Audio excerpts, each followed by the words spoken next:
Asbel contacted me, and a friend of hers from her class had passed away, and they wanted to remember her with a donation. And Kim Justice was a piccolo player here at BFA, and they pulled together. And one of the things that they did in lieu of, I think, flower donations, they donated money for a piccolo, and we were able to. They were so generous, we were able to buy a beautiful piccolo. It's right here, and we're going to feature it on this next selection.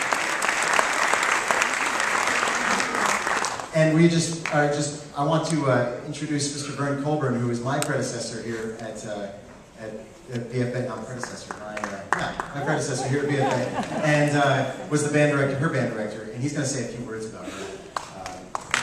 Vern Colburn.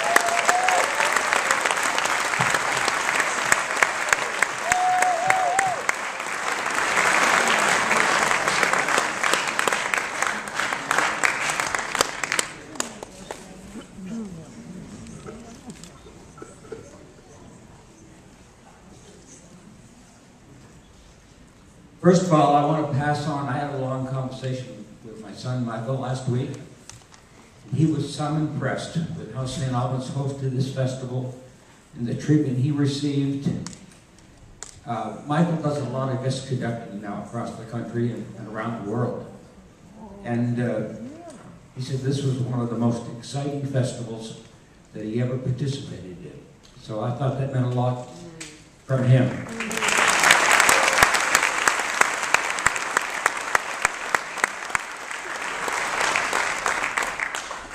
Kim Justice. Unfortunately, Kim is gone.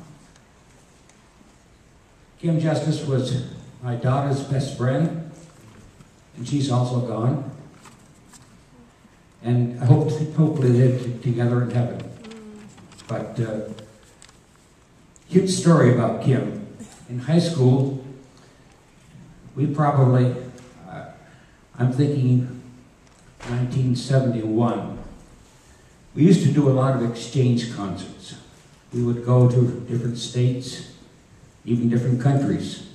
And the students would stay in the homes of the students from the other school. We always had an ongoing argument. The school owned at that time, some of the students had their own piccolos, but the school owned 2 piccolos. And there was always a toss-up of who's going to be allowed to play the school piccolos.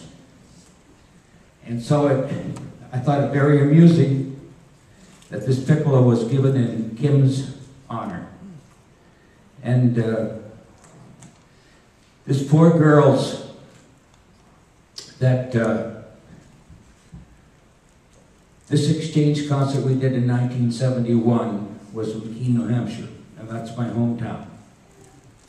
And it goes without saying, going back to your hometown sort of revives nerves you never thought you had. So, as luck would have it, my parents were both living then, and they decided to host 4 girls. Well, 2 of those girls, one was Diane Colburn, the other was Kim Justice, Marilyn Wells, and Sherry Gates. Most of those girls were Georgia girls. I had a lot of musicians that came from the town of Georgia. And they sort of adopted Kim and Diane, and so she became one of the Georgia girls. But it goes without saying, I'm so proud of Mr. Bushy. I'm so proud of what the students have done. Once in a while I get a chance to fill in and conduct for Mr. Bushy when he has to leave. He doesn't leave very often.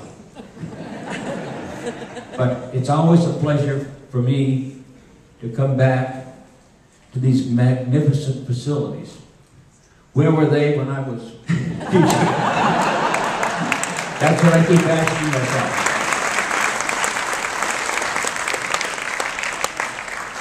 But I've got to say, I enjoyed every minute. I love the students at BFA. They've inspired me, motivated me to still perform myself. I still enjoy that myself. I hope I don't never have to stop. Congratulations to everybody who worked in the festival. Congratulations to the parents, the band, an organization we started just before I retired. And thank you so much, everyone, for being supportive of music education.